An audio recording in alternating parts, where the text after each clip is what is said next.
short statement, then I'll turn it over to Department of Public Safety Commissioner Bob Jacobson to update the situation, joined here by Hennepin County Sheriff Witt, State Patrol Colonel, and General Menke, the Adjutant General of the Minnesota National Guard. Well, as I said last week, this federal occupation of Minnesota long ago stopped being a matter of immigration enforcement. It's a campaign of organized brutality against the people of our state. And today that campaign claimed another life. I've seen the videos from several angles, and it's sickening. But I have a strong statement here for our federal government. Minnesota's justice system will have the last word on this. It must have the last word. As I told the White House in no uncertain terms this morning, the federal government cannot be trusted to lead this investigation. The state will handle it, period. Let me say something else, and this is critically important. All of us understand what happened this morning and the tragedy of it, and my deepest sympathies to the family of a 37-year-old Minnesota resident, a lawful firearm concealed permit carrier, something that I've been lectured to by Republicans for decades, that is not only your right, it's your duty.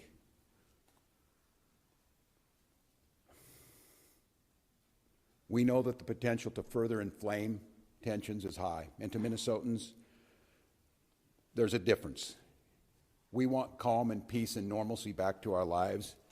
They want chaos. We cannot and we will not give them what they want by meeting violence with violence. Minnesota and our local law enforcement, as you have seen, have done everything possible to de-escalate. Local media has reported extensively on the cooperation to de-escalate this situation.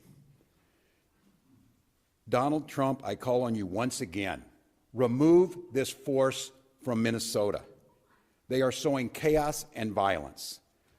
We've seen deadly violence from federal agents again and again and again. But in contrast to that, on these frozen streets, what you witnessed yesterday was the best of Minnesotans, peacefully exercising their First Amendment rights. And I attended in the church basement hundreds of Minnesotans from all faiths packing care packages for families that have been ripped apart.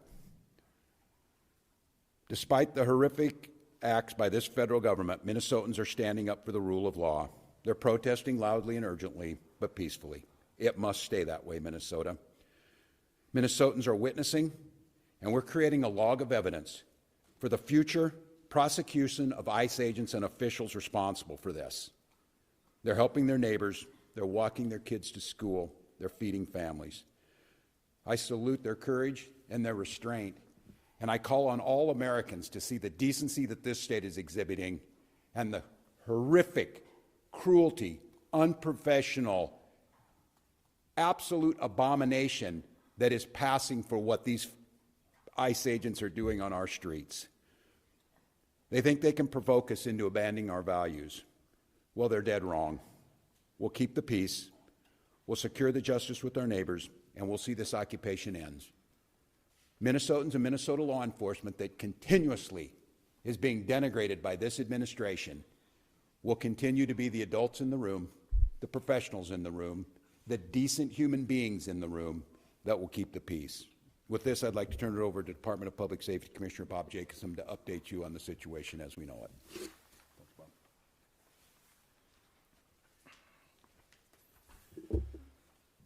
Thank you, Governor.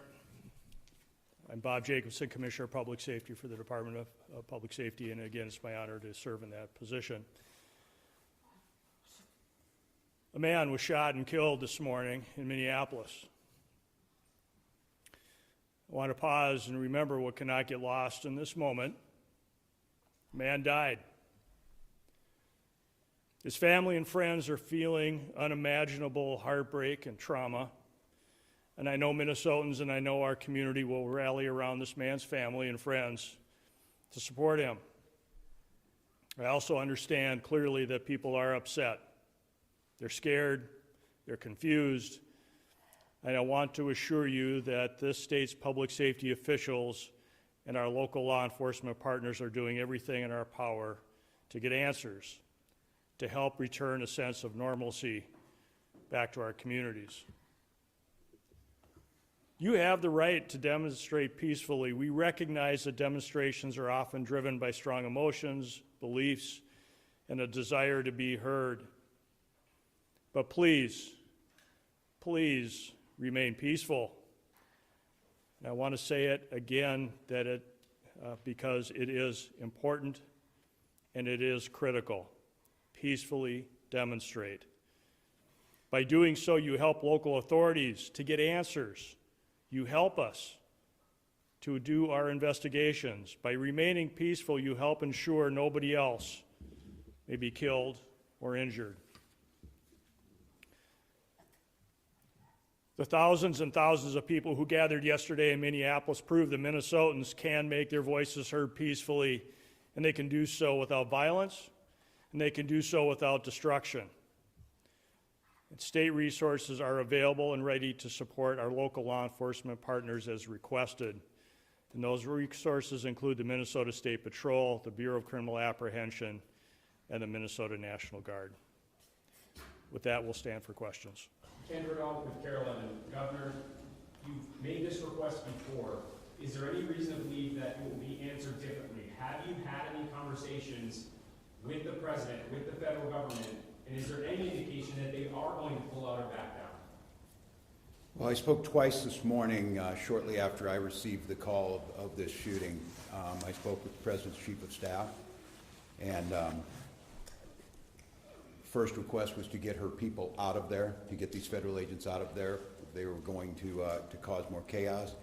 And second call is, with no uncertain terms, that we will investigate this. We will not be stonewalled. What we've already seen, and you saw it this morning, before any investigation is done, you have the most powerful people in the federal government spinning stories and putting up pictures, and unrelated people who we don't know anything about, and a picture of a firearm to try and spin a narrative.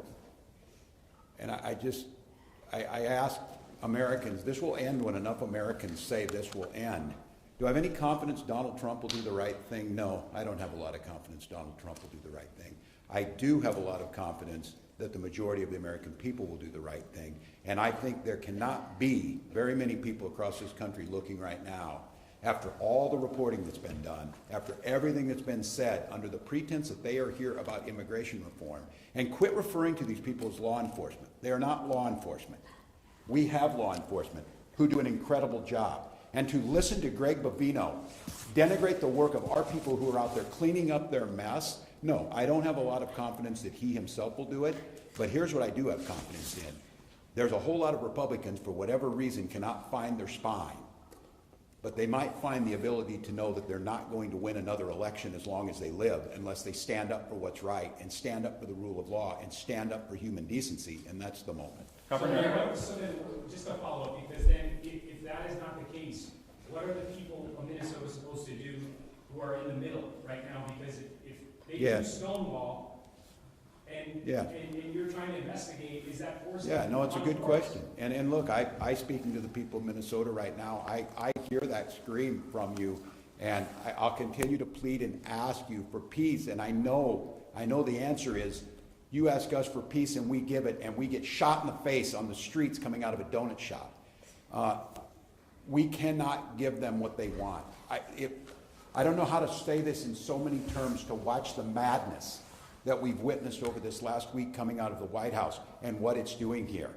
My confidence is, and I say it to Minnesotans, as I've said, exercise your First Amendment rights, speak out, bear witness and document legally. But I understand the risk in that, and I understand the courage that it takes to have people out there doing this. Thank God we have video, because according to DHS, these 7 heroic guys took an onslaught of a battalion against them or something. It's nonsense, people. It is nonsense, and it's lies. So my confidence is this, Minnesotans. You know who you are, and you demonstrate it every single day, and we damn sure know who these people are. The American public knows, and this needs to be the event that says enough. Governor, has there been any indication investigation. Go ahead. Excuse No, I'm me. from- Yeah, Governor Caroline Cummings, WCCO, either you or Commissioner Jacobson speak to the fact that you talk about you don't trust the federal government to handle this investigation. We know with the Renee Good shooting, BCA said that they were blocked from accessing evidence. Has there been any suggestion that BCA is not allowed to do this investigation? Do you have officers on the ground doing the investigation right now? The question was related to whether or not the BCA is on the ground currently with the investigation, and a reference to previous investigations that the BCA have attempted to be a part of. What I'll tell you right now is that we no longer have BCA agents or public safety, state patrol, or Minneapolis on the ground at that crime scene. And is that an instruction by the federal government, or did you pull your agents out? What I will tell you, and not to get further into the investigation, but DHS pulled out of the scene, leaving that to Minnesota State Patrol, Minneapolis. We did not have enough resources to be able to hold that ground safely, and we had to leave that scene because of the number of people that were available and the safety of those in the public and the safety of our teams. We were able to get there, but at that time, we were not able to hold that scene to do a crime scene investigation. I can't talk any more about those details. So who is handling the investigation then, if not either DHS nor state officials right now? We'll have more on that, but the BCA is engaged and involved, and we are working at the request of the Minneapolis Police Department on the scene and in this investigation. So we are there, we're available. We want to make sure that we continue to work on this and engage with our federal law enforcement, but at this point, we don't have anything more to share about the crime scene. Again, we were not able to hold it. We wanted to make sure and keep people safe, but federal law enforcement left the scene and left us there. Governor Ernesto with the New York Times, have you activated the National Guard? I noted that Sheriff Witt has requested for additional assistance. Can you tell us whether they're going to be playing a role in keeping the peace? Yes, the answer is yes, we have, as we said last week, and we staged those troops. I'll have General Menke talk about where they're at, and again, use this as an opportunity to stress to Minnesotans the frustration you have, and as you saw this, they killed a man, created chaos, pushed down protesters, threw gas indiscriminately, and then left the scene, and then we're left to clean up. I understand the anger. I understand trying to parse who were the law enforcement on the scene when you got there after a man was killed is difficult for the folks who are out there. But I can't stress enough, our goal, and I'll have General Menke talk about what the role of these Guard troops are in conjunction with incredible work from the Hennepin County Sheriff's Office, from mutual aid across, and of course the State Patrol, of trying to get to the point where what we're saying is we can handle this and Minnesotans can express their First Amendment rights and have our folks on the streets and get these people out of here. And so, John, if you want to talk a little bit, but the answer is yes, there's activated. He can talk to you about numbers. To be clear, Governor, activated different than having them staged. Yeah. So the question is, what's the National Guard doing right now? So we have, we have been on state active duty for over a week. So we've had soldiers prepared in the metro area to respond in a much rapid manner than if they were not mobilized. So we have a request from the Hennepin County Sheriff to support them, and that is to help them free up additional resources for other work that they need to do. And we have started coordinating with them this morning on that, and that first area of support will be assisting them with their requirement to provide security to the Whipple building. So we'll be helping them there. And then we are in parallel planning with other organizations within the state of Minnesota, to include the State Patrol, the Minnesota DNR, and other local agencies to render assistance if requested. Could you say how many are now deployed? I would say that the number that we have is adequate for the requests that we have right now, and I will also tell you that we are bringing more resources that will be able to respond in a timely manner that are not fully mobilized yet, but we are mobilizing more soldiers as we talk at this time. I'd like not to get into specific numbers for an operational security standpoint, but right now we have all the resources to meet the requests that we have. I would note on this one, too, that we'll be billing the federal government for the cost of the National Guard because they are incurring the costs that are falling on us by their reckless actions. Yes, sir. You alluded to this earlier, but are you rejecting the narrative that has been presented by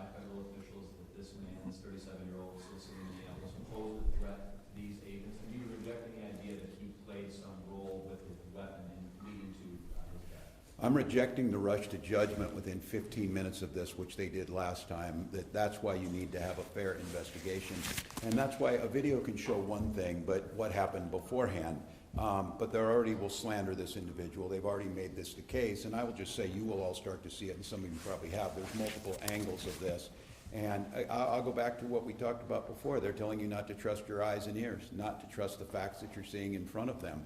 And at some point in time, your reporting, and I think the reporting this week has been spectacular across Minnesota, that there's not two sides to every story. But in this situation, what I'm saying is we need to have a fair investigation, understanding what's happening, and held accountable.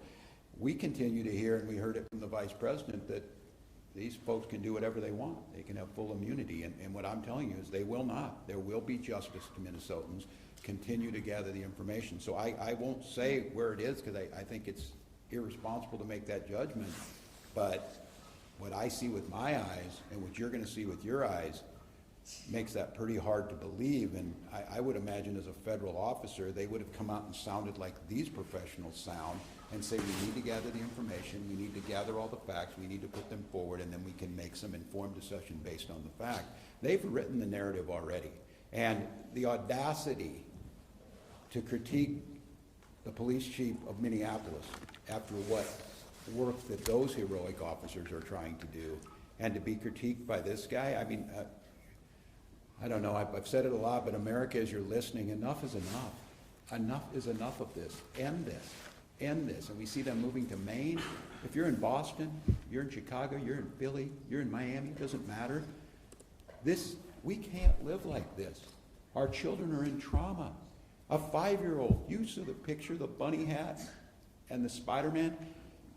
Is there not like some narrative to throw around, to parade around in some coat you had made and act like you're a tough guy or whatever? These are people's lives, and we have rule of law. So I'll let the investigation play itself out. We will do our best to find it, but I don't know, you kill a man and then you just leave your law enforcement, you just leave it. Is there a single case in American history where you just like walk away and say, I guess that just happened and we're not going to clean up our mess? I'm proud of Minnesotans. I'm proud of law enforcement here and our partners, and we'll get to the bottom of it. I think we have time for another one. So, Governor? Brittany Ehrman with KSTP Channel 5. The ICE commander just said in a press conference within the hour that they're calling on state and local law enforcement to, quote, help coordinate to get violent criminals off the street. What's your response to that request? I'm better off to let these guys, the professionals, I have my thoughts.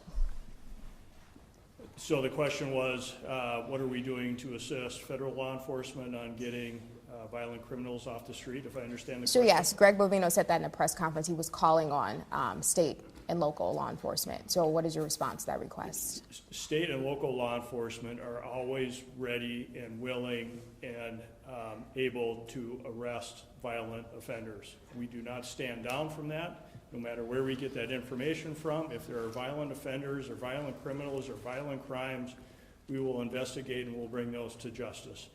If the federal government would like to work with us, to continue to work with us as they have in the past, to locate those violent offenders, we are always open to those discussions and always willing to assist. We do not ignore that. We are ready and able, and we do that. All of you as part of the media hear us arresting violent offenders all the time. We have not stood down. That is our mission. The federal government is not alone in arresting violent offenders.